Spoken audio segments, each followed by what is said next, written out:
Padre nuestro que estás en los cielos, camina dentro de mi casa y llévate todas mis preocupaciones, enfermedades, temores, y por favor protege a mis padres, hermanos, a mis hijos, mis amigos y toda mi familia. En el nombre de Jesús, amén. Si Dios está primero en tu vida, deja de hacer lo que estás haciendo y envía este audio, para que así todos tus contactos hoy reciban una bendición. No hay silencio que Dios no entienda, ni tristeza que Él no sepa. No hay amor que Él ignore, ni lágrimas que no valore. Querido Dios, bendice las manos de quien habla este mensaje, y llena de amor y bendiciones a quien lo comparte. Elige a quien dárselo.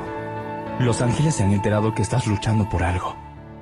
Dicen que ya ha pasado. No lo cortes, por favor. Estás avisado. Esta noche se arreglarán 2 asuntos de tu vida para tu alivio.